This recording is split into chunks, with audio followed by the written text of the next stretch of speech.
Hey guys, I'm back again to talk about my favorite superhero comic, Spider-Man.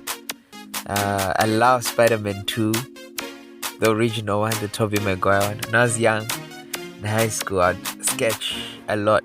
I'd draw Spider-Man figurines but later in my life, I make a lot of sense from the movies, and I just see the gospel portrayed to me, and it's wonderful. So I'm here to talk about Spider-Man 2 again. Last time I spoke about Spider-Man 2, referencing heroes, how we need heroes in life. But today I want to touch on villains. I want to touch about villains because people don't just become bad people. Every villain has a story, and we are wise to learn lessons from the villains as much as our heroes, because there's a bit of villain in all of us. There's a dark part of all of us, and we're wise to watch that, and so that we do not become a full right villain, but we become a hero by overcoming our weaknesses. So I wanted to talk about Dr. Octavius, and we see him in the beginning as this wise scientist, and I love it. In the beginning, he's a role model and an example even to Peter Parker, and Peter Parker has been slacking at school, and he manages to encourage him, and he tells him being brilliant is not enough. You have to work hard. Intelligence is not a privilege, it's a gift to be used for the good of mankind. And it's so interesting, and he had come up with this technology of creating renewable energy through the power of fusion, and that's his dream. And he builds these arms which he attaches to himself to help him carry out the project. And then at first it's working. You just see a bit of that pride enter him, and it's like the power of the sun in the palm of my hands. And he's so proud of his achievement. But the experiment goes wrong, but he doesn't want to shut it off. And as a result, the whole place starts to fall apart, and his wife ends up dying in the accident when the window breaks and the glass falls on her. And Spider-Man manages to shut down the experiment, and he wakes up in the hospital, and he's not ready to give up this dream. And in fact, these arms he has created are the ones now controlling his mind.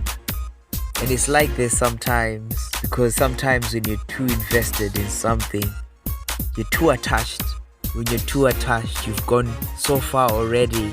He's already lost his wife, and he doesn't know how to give up this dream. Yet it's not paid off. But these arms are now just controlling him now. He starts to rob banks and hurt people. He's ready to do anything to see his dream come alive.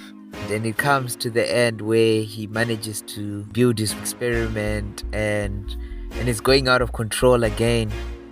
And Spider-Man shows up to try and stop him. And after Spider-Man defeats him, he realizes he doesn't know how to stop the experiment. So he has to reason with Dr. Octavius, and he uses Dr. Octavius' own words to speak to him, the way he encouraged him in the past, telling him intelligence is not a privilege, but a gift. It is to be used for the good of mankind. Then he tells him sometimes to do what is right, you have to be steady and give up the thing that you want the most, even your dreams. And he speaks to him, so he comes to his senses, and he overcomes, and he gets back control from the arms, and he tells Spider-Man he'll stop the experiment. And you see he kind of redeems himself, and he puts this energy source that was now growing exponentially, and he throws it in the water. But in the process he drowns along with it. But in that moment he's the hero, because he saves the world. In that moment he overcomes his weaknesses, and he redeems himself. So yes, what a powerful lesson. I think in the future I'll revisit some more stories of villains in Spider-Man, and I'll talk about it. I'm just reminded of the story of Zacchaeus. And Zacchaeus was infamous in the city he was from in Israel, and very unpopular because he was a tax man. So everyone would have thought of him as a traitor, because they would collect tax from the local people to give to the Romans, who were the occupiers. So they were seen as traitors and were hated by the entire community. Now Zacchaeus hears that Jesus is coming to that town. He's probably heard a lot about Jesus and the good works he's been doing, the miracles he's been performing. And he's curious about this figure, about this person they speak about, called Jesus. And finally he's in his town, and the crowds are gathered around him to see him. He's a person who's short in stature, so he climbs a tree to see Jesus. And when he climbs the tree, suddenly he sees the whole crowds walking his way. When they finally come to the tree he's in, and they stop, and there sees Jesus. And Jesus calls him by his name and says, "Zacchaeus, come down. I'm coming to your house today." And you can imagine his astonishment, because who is he that Jesus would know him by name, that Jesus would come to his house when nobody else wanted to be associated with him. And he receives Jesus as a guest in his house. At this point, he has a change of heart, and it's like, if I've ever cheated anyone, I'll give them back. I'll repay them 3 times, 4 times what I took. And Jesus says salvation has come to this house. And I love this story because Jesus didn't even need to tell him what he was doing was wrong, or that he should change it. But just encountering Jesus and seeing how pure-hearted Jesus was, how holy he was, that he was different.